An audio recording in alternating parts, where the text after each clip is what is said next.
السلام علیکم ناظرین، پروگرام دی رپورٹرز کے اندر آپ کو خوش آمدید کہتے ہیں۔ ناظرین، جوں موجودہ حکومت کے دن پورے ہوتے جا رہے ہیں، 13 اگست کو ظاہر ہے نیشنل اسمبلی کو ڈیزالو ہو جانا ہے، تو ہم دیکھ رہے ہیں کہ ملک کے اندر جو ہے سیاسی سرگرمیاں کافی تیز ہوتی جا رہی ہیں۔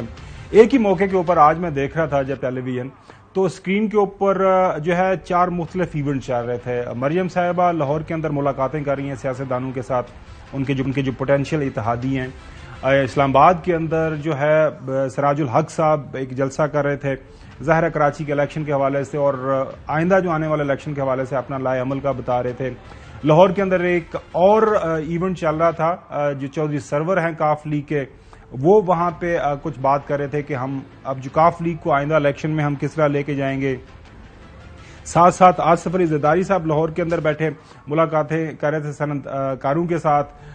ناظرین، آج پروگرام کے اندر ہم آپ کو یہ بھی بتائیں گے کہ جو محترم شہباز شریف صاحب کی جو مینگو ڈپلومیسی ہے وہ بڑے زبردست انداز سے آگے بڑھ رہی ہے۔ پھر کیا نواز شریف صاحب ملک کے اندر واپس آ رہے ہیں، جو پلان ان کا جو بن رہا ہے وہ کب تک آئیں گے۔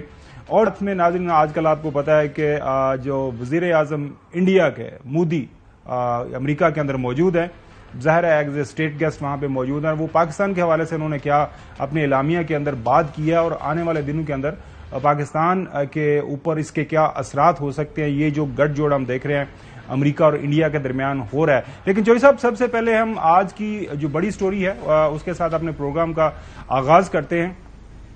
سیولین کا کیا ملٹری کورٹس کے اندر ٹرائل ہو سکتا ہے یا نہیں ہو سکتا، اس کے اوپر آپ کو پتا ہے کہ چند ایک پٹیشنر جو ہیں انہوں نے سپریم کورٹ کے اندر چیلنج کیا ہوا ہے حکومتی یہ فیصلہ۔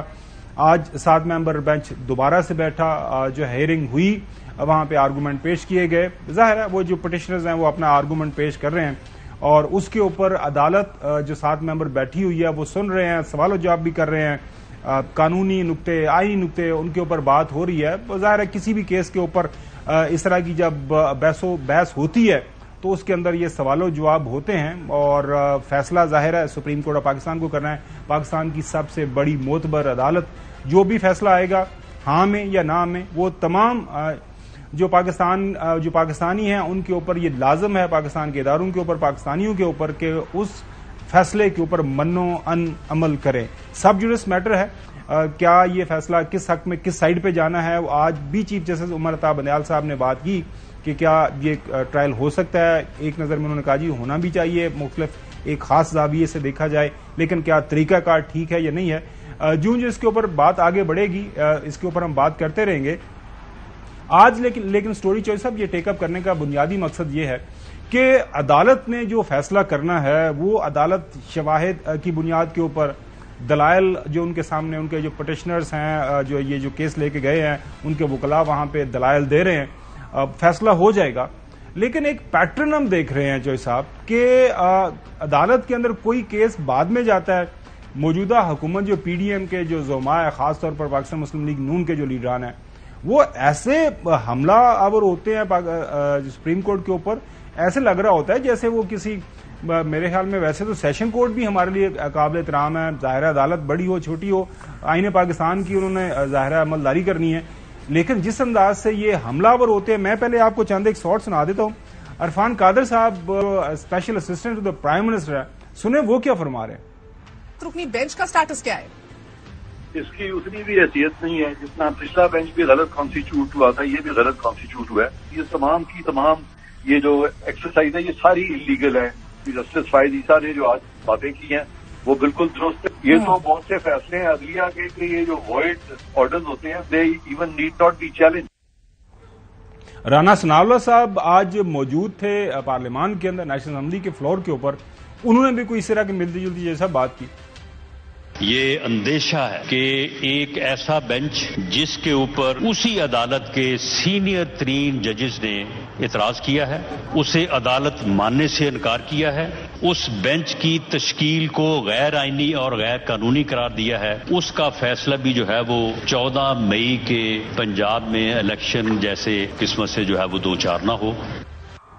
اچھا جوئی صاحب، اگر میں غلط نہیں ہوں، پوری دنیا کے اندر نظریاتی لائنز کے اوپر ججز اپنا آرگومنٹ بھی پیش کرتے ہیں، ان کے اندر تقسیم بھی ہوتی ہے، اختلاف رائے بھی ہوتا ہے، اور یہی ایک آئین اور قانون اور کسی جمہوریت کی خوبصورتی ہوتی ہے، لیکن کچھ رولز ہیں ان کو فالو کیا جاتا ہے.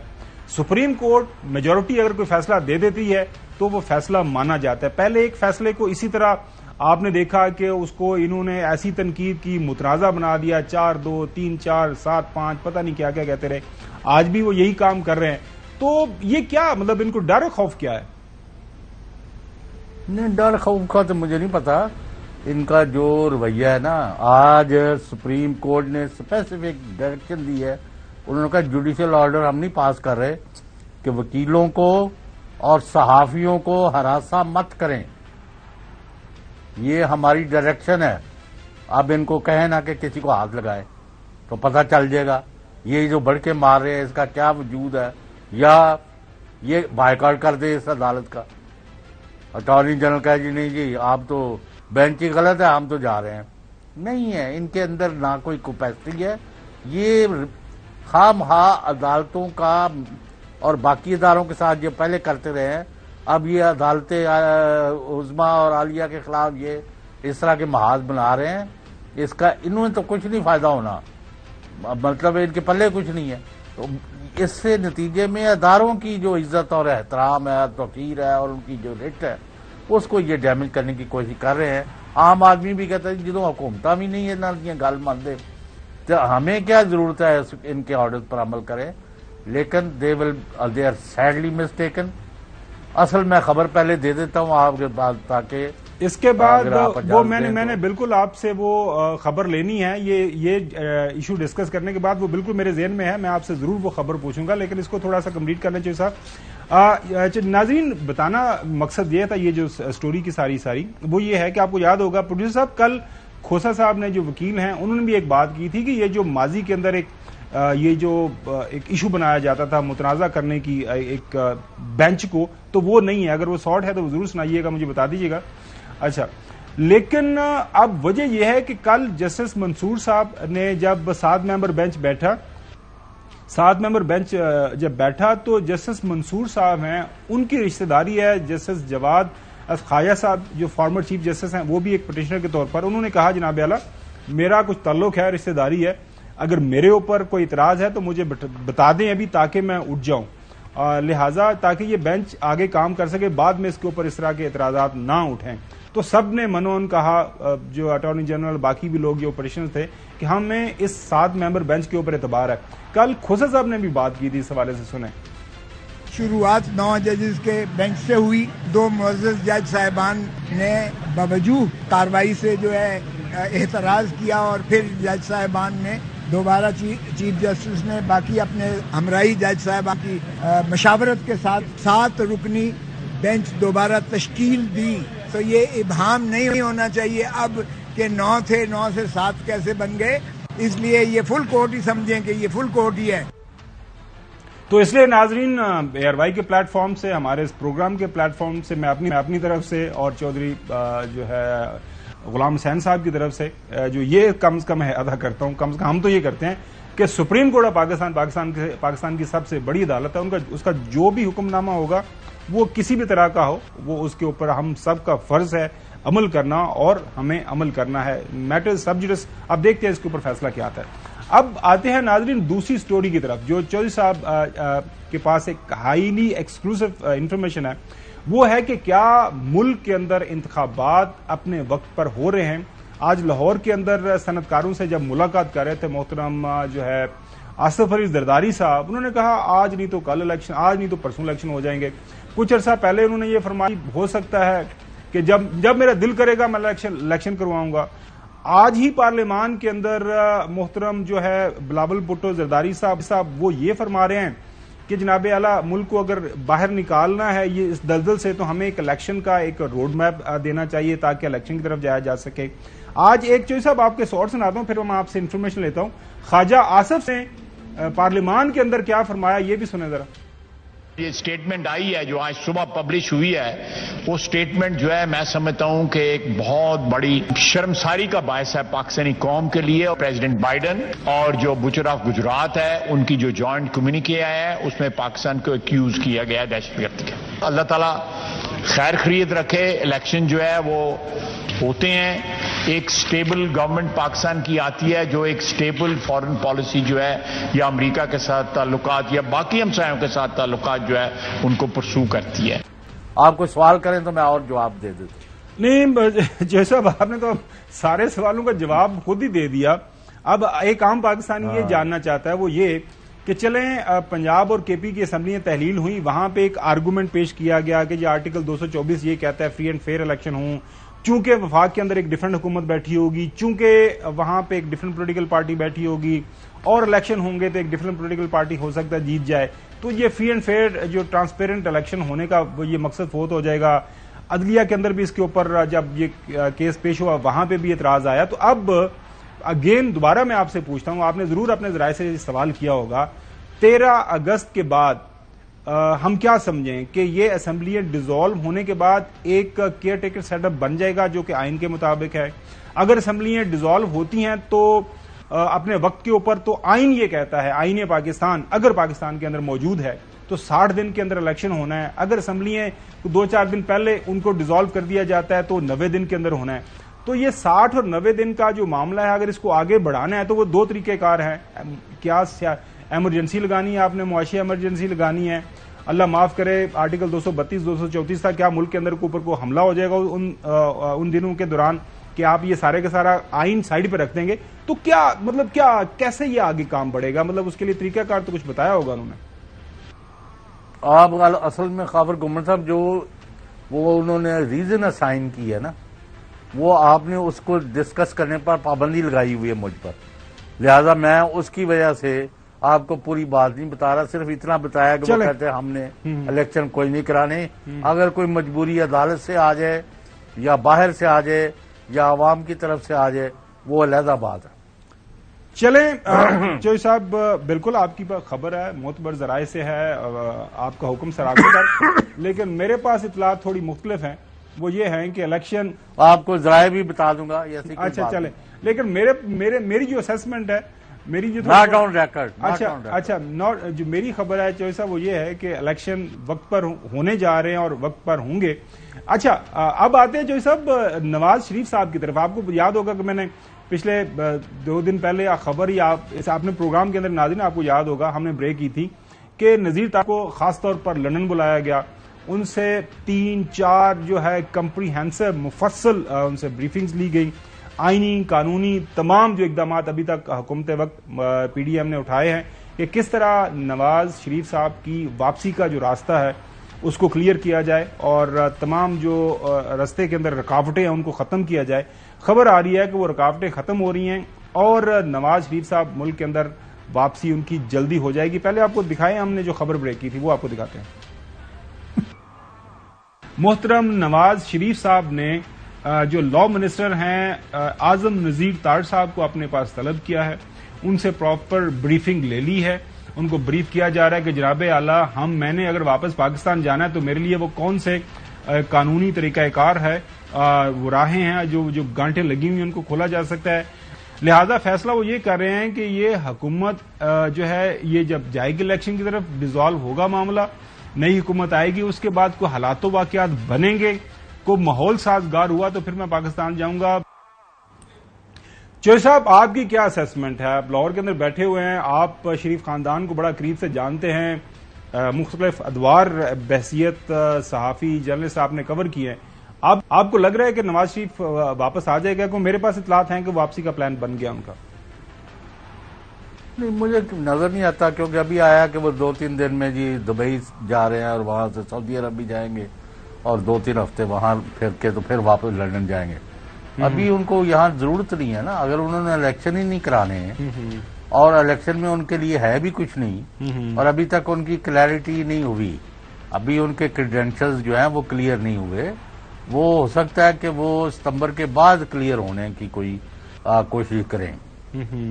تو اس لیے وہ چانس کوئی نہیں لینا چاہتے. وہ کہتے ہیں میں مزے اڑا رہا ہوں, لندن میں سیر کرتا ہوں, اپنے دوست احباب سے گپ شپ کرتا ہوں, چلا جاتا ہوں. پاکستان کی حکومت ان کے ریموٹ کنٹرول پر چل رہی ہے, تو ان کو کیا پڑی ہے کہ وہ آ کے یہاں تپتی ہوئی صحراؤں اور دہکتے ہوئے انگاروں میں پھریں اور پھر پلے بھی کچھ نہیں ہے. اب تو ان کی سٹار جو یعنی پولیٹیشین ہے محترمہ مریم صاحبہ، ان کا بھی کوئی لوگ کوئی سیریسلی نہیں لیتے، کیونکہ عوام جو ہے وہ they are up in arms. جب عوام آپ کے ساتھ نہ ہو تو آپ جو ایفرٹ کر لیں اس کا کوئی فائدہ نہیں ہوتا. اور تیسری بات یہ ہے کہ ابھی یہ بھی آ رہا ہے کہ انہوں نے آیا پیپلز پارٹی کے ساتھ آگے چل رہا ہے یا ان کے بغیر چل رہا ہے، کیونکہ آصف علی زرداری صاحب اپنے پلان کے تحت کہ جی آپ ایپٹما میں آج گئے ہیں کہ جی وہ ان سے پوچھا ہے اور انہوں نے کہا میں یہ بھی کر رہا ہوں، میں وہ بھی کر رہا ہوں، ایسے بھی کرتے ہیں ویسے بھی کرتے ہیں. وہ اپنا پلان جیسے پہلے ہم ڈسکس کر چکے ہیں کہ وہ کہتے ہیں ہم گورنمنٹ بنائیں، یہ کچھ اور بنانا چاہتے ہیں، شہباز شریف کچھ اور بنانا چاہتے ہیں. تو وہ لندن پہنچ گئے ہیں شہباز شریف صاحب، وہ نواز شریف صاحب سے مشورہ کریں گے. لیکن بعض لوگ شہباز شریف کے ساتھ ہمیں جو اطلاعات مل رہی ہیں کمفرٹیبل فیل کر رہے ہیں، لیکن پاکستان کے عوام جو ہے معاف کرنا انہاں سارے کو رج گئے نے. دے آر فل آف ہم، فل آف دم. انہوں نے کہا جی ربا ساڈی ہوئی دعا سانو انہاں کولوں بچا. مسئلہ یہ ہے کہ جو صاحب اگر عوام بیچاری کی رائے چلتی ہوتی تو عوام کی رائے تو یہی تھی کہ وہ 2 اسمبلیاں تحلیل عوام کی چلے گی.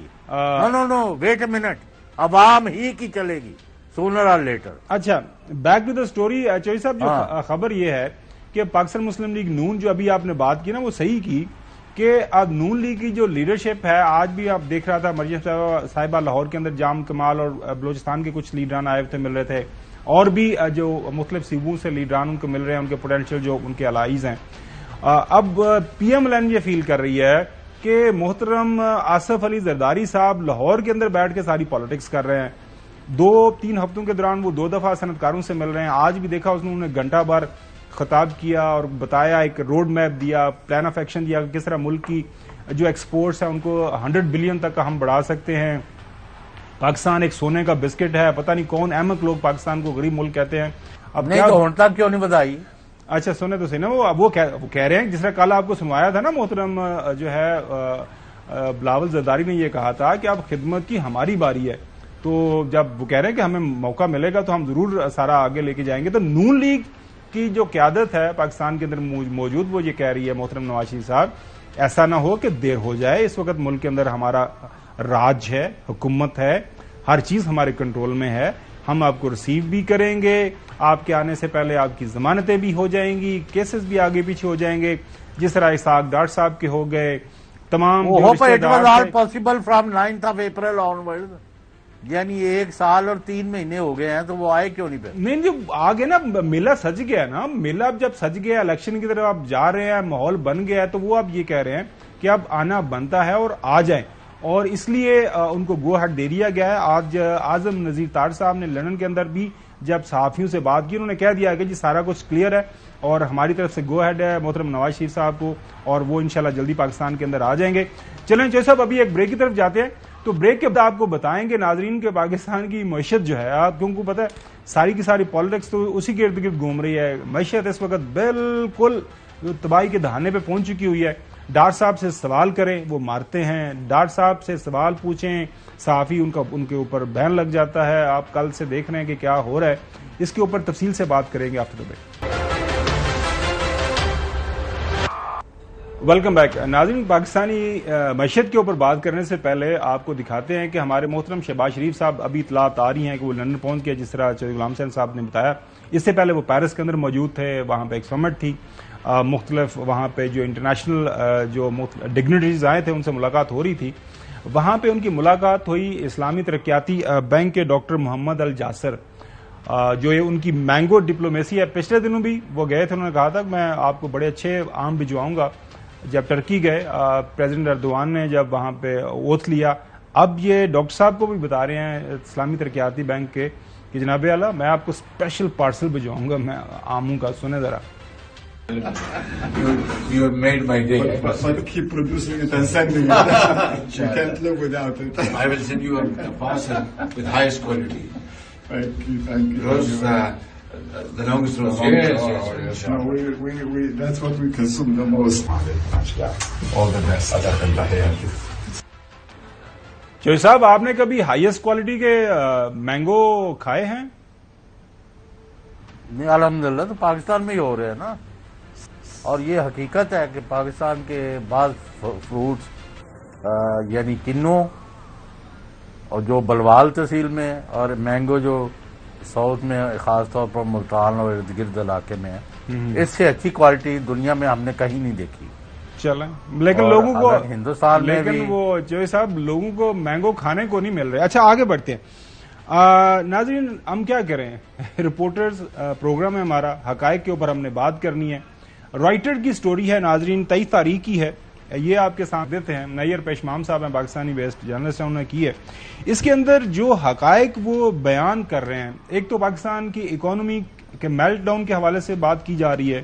ناظرین اس کے اندر یہ بتایا جا رہا ہے کہ پاکستان کے اندر 2 سال سے آفیشیل ڈیٹا جو ہے کہ پاکستان کے اندر بے روزگاری کتنی ہے اس کے اوپر کسی بھی طرح کی کوئی بات نہیں آ رہی، کوئی حقائق نہیں سامنے رکھے جا رہے. چونکہ اس وقت پاکستان کے اندر انپریسیڈنٹڈ غیر معمولی جو انمپلائمنٹ ہے، بے روزگاری ہے، جس کی وجہ سے جو ہے پاکستانی جو چھوڑ کے ملک جا رہے ہیں. یہ ہیڈ لائن آپ دیکھ رہے ہیں سامنے آپ کے. آگے ناظرین، State Bank of Pakistan reserves plunges to 3.5 billion. یہ ڈان کی سٹوری ہے. میں یہ جب آج خبر دیکھی تو میں نے اس کے اوپر ٹویٹ بھی کیا کہ جو ہے اسحاق ڈاڑ صاحب کا غصہ جائز بنتا ہے. جب ان سے سوال پوچھا گیا ایک صحافی نے تو اس کو انہوں نے مبینہ طور پر تھپڑ مارا، اس کا فون کھینچا. دیکھ بھی لیں ایک بار پھر. ڈاکٹر صاحب آج بات کریں گے؟ بڑی بات کرتے آ رہے ہیں نہیں، IMF پیکج ہو رہا ہے ادھر. یہ جو گئے ہوئے ہیں ہمارے PM صاحب، سر یہ ناکامی کیوں ہو رہی ہے ڈاکٹر صاحب؟ جیسے لوگ ہیں سسٹم میں. سر ہم سسٹم میں تو نہیں ہے سر، ہم تو صرف سوال کرتے ہیں نا سر. کیا چاہتے ہو یار؟ کیا لڑتے کیوں ہیں سر؟ خدا کا ناظرین ہماری جیب میں اس وقت جو اسٹیٹ بینک آف پاکستان جو ہمارا ظاہر ہے وہاں پہ جو ہمارے ریزروز ہیں پاکستان کی جیب کے اندر 3.5 ارب ڈالر ہے. ایک خبر اور ہے اس کے مطابق پاکستان نے 10.35 بلین جو ہے ارب ہم نے واپس کرنے ہیں ڈالر اس سال دسمبر تک. ناظرین اس سال دسمبر تک آدھا سال ہمارے پاس رہ گیا. اب یہ چوہیسا پیسے کہاں سے آئیں گے ہمیں اس کا کچھ پتہ نہیں ہے. شعیب نظامی صاحب کو ہم نے دعوت دیا ہے، ہمارے مایہ ناز رپورٹر ہیں، ان سے یہ پوچھنے کے لیے چلیں یہ تو اکانومی کے جو حالات و واقعات ہیں وہ تو ہیں ہی ہیں، IMF ملے گا نہیں ملے گا. شعیب صاحب آپ نے ایک سٹوری کی ہے حال ہی کے اندر، وہ جو پیسے ہمیں ہمارے ساتھ وعدہ کیا گیا تھا، آپ کو یاد ہوگا فلڈ کے حوالے سے، وہ پتہ نہیں کسی نے کہا 11 ارب 12 ارب 13 ارب 16 ارب تک بھی یہ فگر گیا تھا. تو بتائیے گا کتنے پیسے ملے ہیں، ملیں گے نہیں ملیں گے، وہ جو پلیجز ہوئے تھے اس کا سٹیٹس کیا ہے؟ جی جنیوا میں UN نے کانفرنس کی تھی پاکستان کے لیے جو سیلاب متاثرین کے علاقوں میں جو ہے وہ انفراسٹرکچر بہتر کرنے کے لیے ان کی امداد کے لیے تقریباً 16 ارب ڈالر جو ہے اس میں وعدے کیے گئے تھے. لیکن اب تک جو ہے 6 مہینے گزرنے کے بعد صرف اور صرف 15 کروڑ روپے میں جو ہے وہ وصول ہوئے. جو ہماری بات چیت مختلف سفارتی ذرائع سے ہوئی ہے اس میں سب سے بڑی رکاوٹ وہ یہ ہے کہ اب تک جو ہے نا صوبوں میں غیر یقینی صورتحال ہے. 2 صوبوں کے اندر نگران حکومت ہے اور 14 مئی گزر چکی ہے. سپریم کورٹ کے احکامات کے باوجود جو ہے وہاں نہ الیکشن ہوئے نہ وہاں پر جو ہے کوئی نئی حکومت آئی ہے. تو ابھی دونوں کو یہ نہیں پتا وہ کس سے ٹاکس کریں گے، کیونکہ نگران حکومت سے تو اتنی طویل جو ہے نا مدت کے لیے ٹاکس ہو نہیں سکتی. اس لیے اس کا طریقہ کار ہی اب تک نہیں بنا 6 مہینوں کے اندر. اب یہ مڈ آف جولائی میں جا کے ایک طریقہ کار وضع ہوگا کہ 16 ارب میں سے 8 ارب جو ہے پاکستانی حکومت دے گی اور 8 ارب ڈالر کے جو میں سے 4 ارب جو ہے وہ صوبے مل کر کریں گے. تو ابھی تو طریقہ کار ہی نہیں بنے گا اور چیزیں ہی نہیں ہوں گی تو پھر یہ کیسے آئیں گے، کہاں سے آئیں گے؟ اسی لیے اور پھر یہ بھی خطرہ ہے کہ اگر ہم ٹائملی نہیں کریں گے تو وہ فنڈ لے کے ہمارے لیے بیٹھے نہیں رہیں گے، یہ لیفٹ بھی ہو سکتے. تو اس لیے پاکستان کو جو ہے فوری طور پر اس پر وفاقی اور صوبائی حکومتوں کو مل کر اس کے اوپر کام کرنا پڑے گا. لیکن سب سے ضروری چیز یہ ہے کہ وہ کس سے نیگوشیٹ کریں گے پاکستان میں. کیا نگران حکومت جو ہے وہ لانگ ٹرم پلاننگ کے لیے معاہدے کر سکتی ہے؟ یہی وہ اصل رکاوٹ ہے جس کی وجہ سے یہ ڈونر جو ہے وہ غیر یقینی صورتحال سے دوچار ہیں. چوہے صاحب آپ کو سوال پوچھنا چاہ رہے ہیں. جی چوہے صاحب. جی نظامی یعنی صاحب وہ صحیح کہہ رہے ہیں. انہوں نے جب یہ کانفرنس کی تھی سوئٹزرلینڈ میں اور انہوں نے جو فنڈنگ کا اناؤنس کیا تھا وہ پروجیکٹ بیس کہ آپ سکیم دیں گے کہ بھئی یہ لوگ جو ہے ان کے گھر بننے ہیں، یہ لوگوں کو جانور دینے ہیں، ان کو وہ فلاں چیز دینی ہے، یہ کرنی ہے، وہ کرنی ہے، ان کو منظور کر کے ان کے اگینسٹ پیسہ دیں گے. جب آپ نے پروجیکٹس ہی کوئی نہیں دیے، آپ نے کوئی کسی طرف کوئی پیش رفت ہی نہیں کیا، آپ کے پاس اور بڑا کام ہے، پھاڑ لو اور مارا ماری پر لگے ہوئے ہیں کہ کس کو پھانسی لگانے کے پلان بنا رہے ہو، کسی کو کچھ کرنے کے، اور آپ کہاں اکانومی کے اوپر توجہ دے رہے ہیں. تو شعیب صاحب آپ یہ کیا کہتے ہیں کہ کوئی پیسہ آئے گا کہ نہیں آئے گا؟ سر جی، اب یہ بات یہ کہ یہ جولائی کے اندر جو ہے ایک طریقہ کار ابھی وضع ہوئے گا، اس کے بعد پھر پتہ چلے گا کہ کون سے کیا ہو سکتا ہے.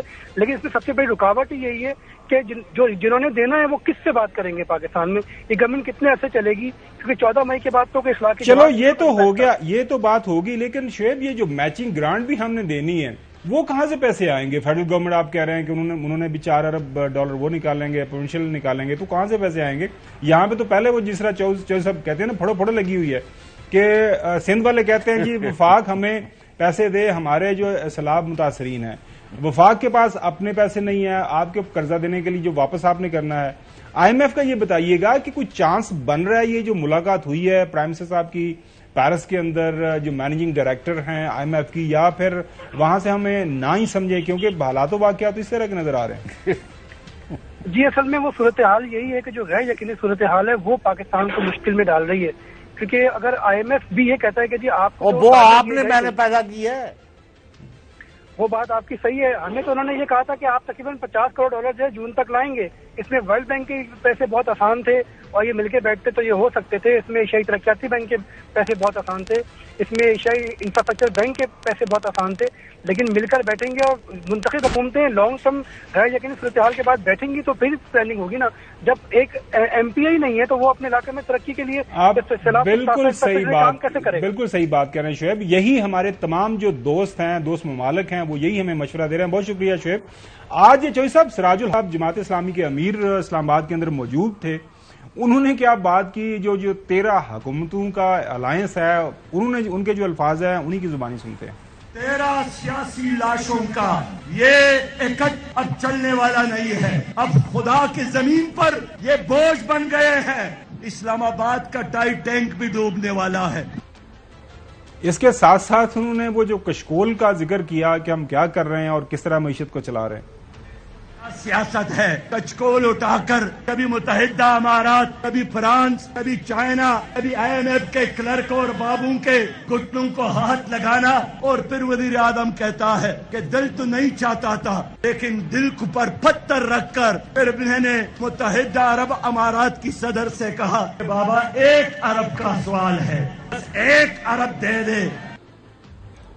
لیکن چوہدری صاحب بریک پہ جانے سے پہلے میں آپ سے دوبارہ وہ جو آپ کی سٹوری ہے کہ الیکشن ہورائزن کے اوپر دور تک کہیں نظر نہیں آ رہے پاکستانی سیاسی منظر نامے کے اوپر، یہ تسی چلانا کس طرح ملک چوہدری صاحب کو سانو بھی سمجھا دیو، لوگ بھی جاننا چاہتے ہیں مطلب ہو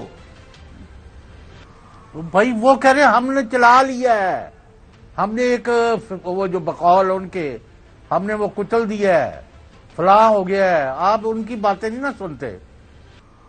اچھا چوہدری صاحب وہ جاتے جاتے یہ بھی بتائیے بریک سے جانے سے پہلے، وہ عمر چیمہ کی بیگم کو انہوں نے کل گرفتار کر لیا ہے پنجاب حکومت نے، ان کے اوپر کیا الزام لگایا ہے؟ کیا کون سا پرچہ ہے؟ ان کے اوپر الزام ہے کہ جیو فینسنگ میں ان کی موجودگی پائی جاتی ہے حساس ایریا میں، اور اس وجہ سے اب ان کو جیل بھیجا گیا ہے. اور ویسے تو سابق گورنر کو دونوں ہاتھوں کو ہتھکڑیاں لگا کے پھر رہے ہیں. میں نے پہلے کئی وزراء کو بھی ایسے، پہلے یہ تو ذوالفقار علی بھٹو اور اس کے وقت سے بھی یہ بند ہو گیا ہوا تھا کہ کوئی بندے جو عہدیدار رہتے ہیں ان کو اس طرح ہتھکڑیاں اور دونوں ہاتھوں میں لگا کے کوئی پھیرتے نہیں تھے. یہ ایک نیا رواج ہے. چلیں کسی دن اب ان کی بیگم کو محسن نقوی صاحب سے پوچھ لیجئے گا کسی دن آپ کی ملاقات ہوئی کہ جناب اعلیٰ. نہیں وہ اب ہمارا رابطہ نہیں ہے، اگر ہوگا تو کریں گے. چلیں ناظرین ابھی بریک کی طرف جانا، بریک کے بعد آپ کو بتائیں گے کہ وزیر اعظم انڈیا بھارت مودی صاحب امریکہ کے اندر موجود ہیں، کیا ان کا استقبال ہو رہا ہے، کتنے وہ وہاں پہ جو پروجیکٹس سائن کر رہے ہیں، کانگریس کے اندر وہ خطاب کر رہے ہیں، موجیں لگی ہوئی ہیں ان کی، بات ہوگی آپ کی. Welcome back. ناظرین، انڈین پی ایم مودی رائٹ نو یو ایس کے اندر ہیں اور وہاں پہ جب ان کا چل رہا ہے وہاں سارے کا سارا ٹرپ، اس دوران ایک جوائنٹ سٹیٹمنٹ آئی ہے اس ٹرپ کے حوالے سے، joint statement from the United States and India.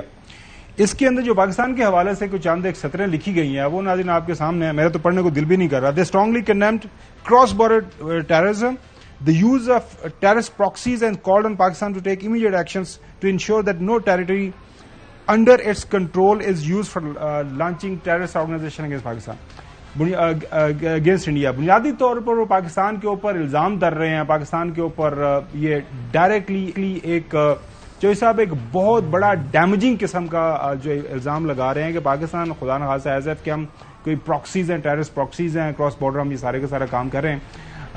خواجہ اسد صاحب جو ہمارے منسٹر فار ڈیفنس ہیں انہوں نے اس حوالے سے کیا بات کی آج پارلیمان کے اندر آپ کو سنا۔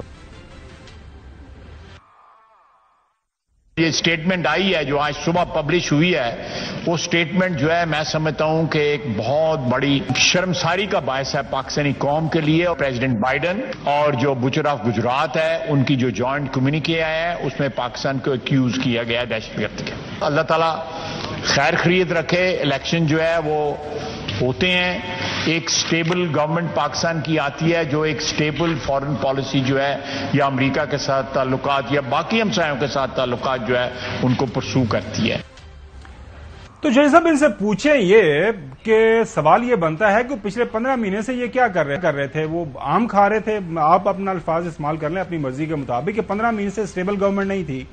آپ محترم جو بلاول بھٹو زرداری صاحب ہمارے فارن منسٹر ہیں، میری نظر میں میرے خیال میں کوئی آدھی درجن کے جو قریب انہوں نے وزٹس کیا امریکہ کے، جب پتا فون کریں کدھر ہیں جی وہ امریکہ چلے گئے ہیں، کبھی اس ملک چلے گئے ہیں، کبھی اس ملک چلے گئے ہیں۔ تو وہاں پہ کرنے کیا جاتے تھے؟ اگر یہی ہم نے وہاں سے ہمیں جو حاصل وصول ہونا تھا تو مقصد کیا تھا ان ساری ٹرپس کا؟ اور اب یہ کہہ رہے ہیں کہ اسٹیبل حکومت نہیں ہے، الیکشن ہو جائیں گے، ساری دنیا آپ کو یہ بتا رہی ہے کہ الیکشن کروا لیں، ایک اسٹیبل حکومت آ جائے، جو ان سے بھی پولیٹیکل پارٹی ہے وہ آ جائے۔ اور وہ تو میں نے آج بتایا کہ یہ تو ابھی بھی نہیں کرانا چاہتے۔ نہیں تو پھر کروائیں گے میں، یہ کیسے ہو سکتا ہے؟ اچھا چلیں آگے چلیں، تو پھر آگے اس کا مقصد کیا ہے؟ مجھے سمجھ نہیں آئی، بتائیں ذرا۔ یہ خواجہ اسد صاحب دو میسج گئے ہیں نا، او ہو، بلکہ 3 میسج گئے۔ ایک، امریکہ اور ہندوستان نے اپنا پورا وزن جو ہے پاکستان کے خلاف ڈال دیا، دونوں ملکوں نے، ایک۔ دوسرا، پاکستان کے اوپر انتہائی گھٹیا لیول پر اتر کے لمبی چوڑی چارج شیٹ دی گئی ہے۔ پھر وہ اقوام متحدہ سے جو ادارے ہمارے ملک سے بیسڈ ہیں فلائی کام کر رہے ہیں کوئی کہ جی وہ طرح۔ اور نمبر 3 کی یہاں سے ٹیررسٹ بھیجے جا رہے ہیں۔ بھائی بات یہ ہے ٹیررزم تو اب اس وقت ساری کی ساری پاکستان میں ہو رہی ہے، سب سے زیادہ ہم ہی بھگت رہے ہیں، بالکل سب سے زیادہ بھگت ہی ہم رہے ہیں۔ بالکل آپ نے صحیح فرمایا جو صاحب، وقت تھوڑا ہے ہمارے پاس۔ ناظرین، ہم دنیا کو جو ہے بیسٹ کوالٹی، ہائیسٹ کوالٹی جو مینگو پہ جو آ رہے ہیں، آم پہ جو آ رہے ہیں، آپ دیکھیں 25 بلین سے زیادہ کے ایگریمنٹس کیے ہیں وہاں پہ جو معاہدے ہوئے ہیں، کرٹیکل منرلز ہیں، سولر پاور پلانٹ کے اندر انویسٹمنٹ ہوگی، فائٹر جیٹس ہیں، جناب اعلیٰ ڈرونز خرید رہے ہیں پتہ نہیں 3 بلین کے انڈیا والے، اسپیس کے اندر جوائنٹ وہاں پہ وینچرز ہوگا، انویسٹمنٹ کی جا رہی ہے، ایڈوانس کمپیوٹنگ کے اندر یہ کام ہو رہا ہے، اور اس سے پتہ نہیں وہ بتا اس کے اندر ساری سٹوری کے اندر تفصیل ہے کہ ہزاروں کی تعداد میں ملیں گی۔ ناظرین، یہ ہے پاکستان کی معیشت کا حال اور ہمارے ہمسایہ ممالک کی معیشت کہاں پہ کھڑی ہے۔ ناظرین، اس ہفتے کے لیے اتنا ہی، سوموار کو آپ سے دوبارہ ملاقات ہوگی۔ اللہ حافظ۔